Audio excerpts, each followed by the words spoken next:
Rachel's house. When I first heard about it, I thought, who's Rachel? It all started with a Bible study in prison. How I ended up in prison? That doesn't matter. I went to the study for a while before I even knew Rachel's house was a place, an actual house where I could go after I served my time.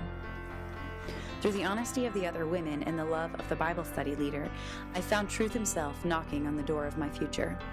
And I answered. The day I got out, the program staff picked me up and brought me here, to Rachel's house. When we pulled up, I was surprised. It was just like the houses around it. I held a plastic bag with everything I owned as I walked up the front steps. When they opened the door, my vision blurred with tears. It was a home.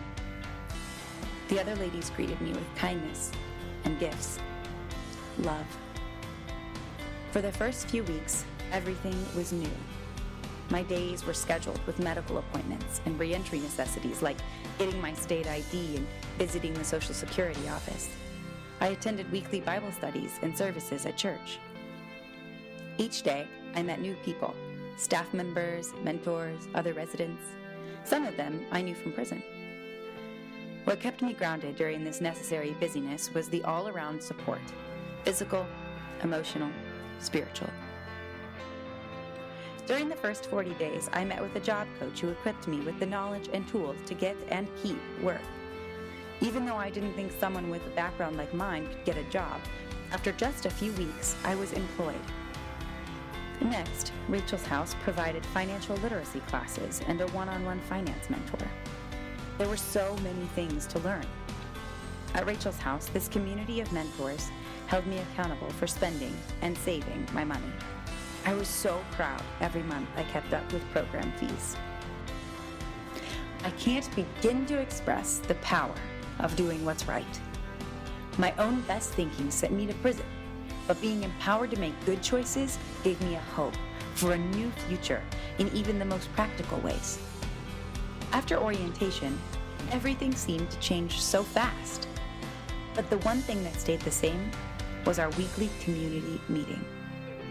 Really, community is the heart and power of Christ in Rachel's house. Every Monday, without fail, all of Rachel's house met together to eat and share. We processed our joys, fears, and failures. We learned to confront each other in a healthy way. Practice for the days when I began to reconnect with my children. After a few months, I got into a rhythm of work and community and growing responsibility. New women arrived, and I took a few under my wing. I encouraged them when employment seemed impossible. We worked out together. I challenged them to stay sober, and even took them to a few AA meetings. In the midst of all this, I still made time to volunteer at the church. My life was changed at Rachel's house.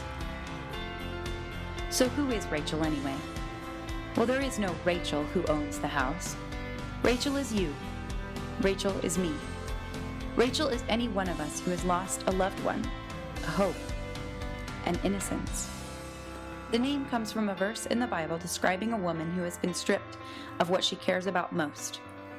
In the midst of her pain, God says, your work will be rewarded. There is hope for your future.